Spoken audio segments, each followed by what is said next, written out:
Welcome to icon politics. గత కొన్ని రోజులుగా చూస్తుంటే వైసీపీ అరాచకాలు ఒక్కొక్కటిగా బయటకు వస్తున్నాయి.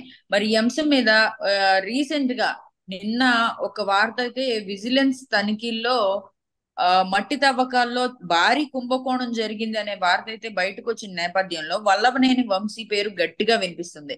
మరి అతని మీద, వల్లభనేని వంశీ మీద, అతని అనుచరుల మీద, అతని డ్రైవర్ మీద కూడా కేసు నమోదు చేయబోతున్నారా అని అంటే అవుననే గుసగుసలు వినిపిస్తున్నాయి. అయితే ఈ అంశం మీద మనతో పాటు మాట్లాడడానికి TDP spokes person doctor Sudhakar Reddy గారు ఉన్నారు. ఆయన అడిగి మిగతా విషయాలు తెలుసుకునే ప్రయత్నం చేద్దాం. నమస్తే సార్. నమస్తే మేడం. సార్, ఇప్పుడు వల్లభనేని వంశీ పేరు ఈ మట్టి తవ్వకాల్లో భారీగా కొన్ని లక్షల క్యూసెక్కులు మట్టిని తవ్వేసి తరలించేశారని చెప్పి ఆ, ఆయన పేరు వినబడుతుంది విజిలెన్స్ తనిఖీల్లో. అయితే ఈ అంశం మీద మీరేమంటారు సార్? ఇది నిజంగానే జరిగి ఉంటుందంటారా, లేకపోతే ఆ ఆ, అసలు కక్ష సాధింపు చర్యలతో ఇలా చేస్తున్నారంటారా? అసలు మీరేమంటారు సార్? మేడం ఇవేమి కక్ష సాధింపు చర్యలు కావండి. అంటే రాజకీయాలు పక్కన పెడితే సమాజంలో అక్రమాలు అన్యాయాలు చేసి డబ్బు సంపాదించడమే లక్ష్యంగా పెట్టుకున్న కొందరు ఉంటారండి. వాళ్ళనే మాఫియాలు అంటుంటాం, డాన్లు అంటుంటాం, రౌడీలు అంటుంటాం, అసాంఘిక శక్తులు ఇవి అంటుంటాం. ఏ పార్టీ అధికారం లేకొచ్చినా వీళ్ళ దుష్ట చర్యలు ఆగవండి. చాలా మంది అనుకుంటుంటారు మీదే కదా అధికారం ఉంది, మీరు వాళ్ళు పట్టుకోండి అని. ఇక్కడ హోమ్ మినిస్టరో లేకపోతే చీఫ్ మినిస్టరో వచ్చి ఇవి నేరాలన్నీ పట్టుకోవడం కుదిరే పని కాదని ఎవరైనా. ఎందుకంటే ఉద్యోగ వ్యవస్థలన్నీ నాశనం అయిపోయాయి. ఇప్పుడు కాదు, బ్రిటిష్ కాలం నుంచి అవినీతి అక్రమాలు యథేచ్ఛగా అలా అలా పెరుగుతూ వచ్చాయి. అవి గత ప్రభుత్వం అప్పుడు ఈ వ్యవస్థలన్నీ పతనం అయిపోయి అక్రమాలు చేయడమే రాజకీయం అన్న స్థితికి వచ్చేసారు. ఎమ్మెల్యేలు కానీ మంత్రులు కానీ గత ప్రభుత్వంలో జరిగింది ఏమండి? అక్రమాలు అన్యాయాలు. అయితే ఈ తాయిలాలు ఒకవైపు ఇస్తూ ప్రజల్ని మభ్య పెడుతూ ఏదో ఉచితాలు ఇస్తున్నామంటూ వీళ్ళు దోచుకోవడం జరిపారు. అప్పుడు ఇసుక, ఎర్రమన్ను అంటే గ్రావెల్లు, కంకర్ అండి, రాతి మా ఏరియాలో ఎక్కువ ఉంటుంది. తెల్ల ఆ, రాయిని కొట్టి కంకర్ చేస్తాం రోడ్లకు అవి.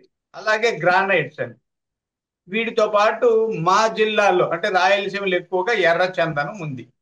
వేల కోట్లు దోచేశారండి. వీళ్ళు ఏం చేస్తారంటే అధికారాలను అడ్డు పెట్టుకొని అవినీతి యథేచ్ఛగా కొనసాగిస్తూ వస్తారు. అధికారం మారినా, ప్రభుత్వాలు మారినా ఈ అక్రమాలు సాగవండి. ఇప్పుడు మీరు ఎవరు అధికారంలోకి వచ్చిన దొంగతనాలు ఆగాయా? ఎవరు అధికారంలో ఉన్న అన్యాయాలు అక్రమాలు ఆగాయా? ఎవరు అధికారంలో ఉన్న మోసాలు ఆగాయా?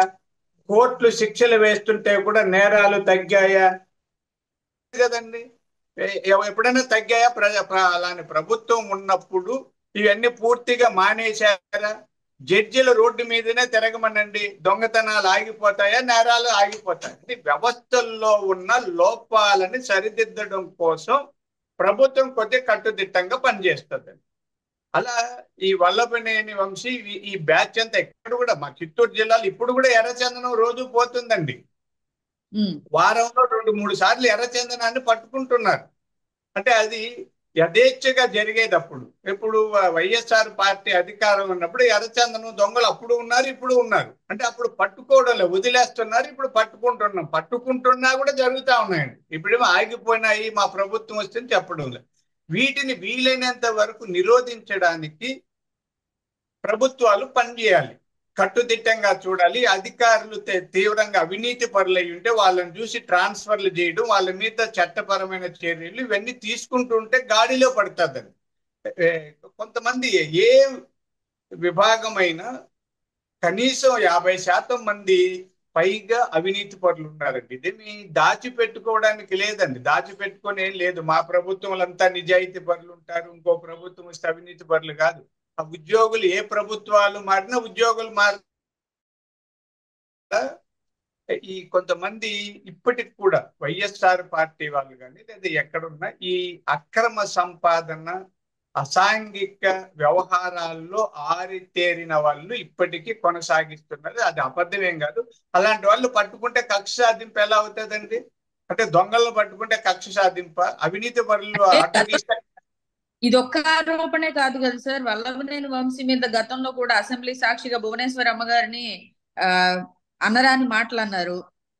ప్లస్ ఈ చంద్రబాబు నాయుడు గారిని, పవన్ కళ్యాణ్ గారిని కూడా చాలా మాటలు సోషల్ మీడియాలో ఆ ఇప్పుడు చేసిన చట్టం ప్రకారం అయితే ఆ కేసులు కూడా పెట్టాల్సి వస్తుంది వల్లభనేని వంశీ గారి మీద పెట్టాలని అంటే.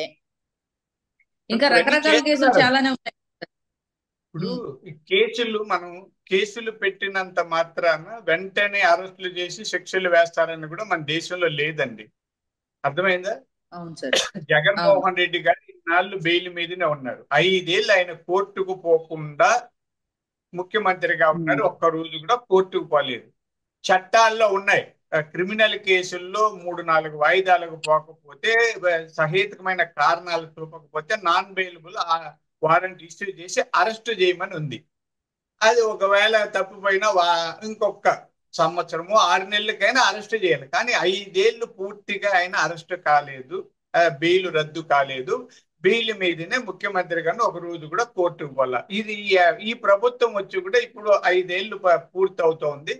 అయినా అతను ఆ బెయిల్ రద్దు. ఈ బెయిల్ అనేది వేరండి. బెయిల్, జైళ్ళు పోలీసులు, కోర్టులు చూసుకుంటుంటారు. మన న్యాయ వ్యవస్థల్లో కూడా కొన్ని వెసులుబాట్లు ఉన్నాయి. అవే లోపాలుగా కూడా ఉంటాయి. వాటిని వాడుకొని చాలా మంది బయట తిరుగుతూనే ఉంటాం. సంవత్సరాల తరబడి, ఏళ్ల తరబడి బయట ఉంటూ ఉన్న నేరస్తులు మన సమాజంలో ఇప్పటికీ ఉన్నారండి. ఇది మన లోపాలు, వ్యవస్థలో ఉన్న లోపాలు. వాటిని సరిదిద్దకుండా ఇప్పుడు చట్టాలన్నింటినీ సరిదిద్దాలి, సత్వరమైన న్యాయం జరగాలి అంటే కేంద్రంలో పార్లమెంట్ లో బిల్లులు పెట్టాలి, తర్వాత కోర్టులు మార్చాలి, కోర్టులు ఎక్కువ చేయాలి, జడ్జిల్ని పెంచాలి. ఇప్పుడున్న జడ్జిలు లేదు ఈ కోర్టులు సరిపో, దీనికి రెట్టింపు చేయాలి. ఇవి ఏ ప్రభుత్వం చేస్తున్నారండి? అది వీలు కాదు. దానికంటే ఆర్థిక వనరులు అత్యధికంగా డబ్బు వచ్చేటివి కోర్టులు, రెవెన్యూ అండి. ఆ తర్వాత రిజిస్ట్రేషన్. ఆ విభాగాలు ఇప్పుడు రిజిస్ట్రేషన్ కార్యాలయాలు చాలా చోట్ల పోతే కూర్చోవడానికి బెంచీలు కూడా ఉండవు. ఎక్కువ డబ్బు వస్తుంది అక్కడ. అలాగే ఎంఆర్ఓలు, రెవెన్యూ ఆఫీసుల్లో కూడా బాగా డబ్బు వస్తుంది. అవినీతి కూడా అక్కడ ఎక్కువ జరుగుతుంది. అక్కడ కూడా జనం చెట్ల కింద నిలబడి ఉంటారు. పోలీస్ స్టేషన్లో కూడా కేసులు వస్తుంటాయి. ఆడ సరైన సౌకర్యాలు ఉండవు.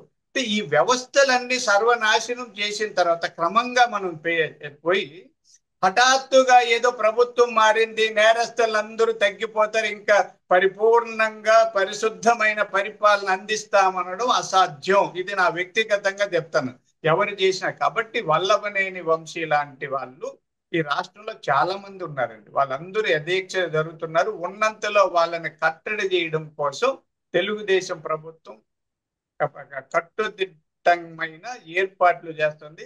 ఖచ్చితంగా అతన్ని జైలుకి పంపుతారండి. Right sir. ఈ అంశం మీద మీ యొక్క స్పందన తెలియజేసినందుకు తిరిగి మరొక అంశంతో మళ్ళీ కలుద్దాం సార్. Thank you. రైట్.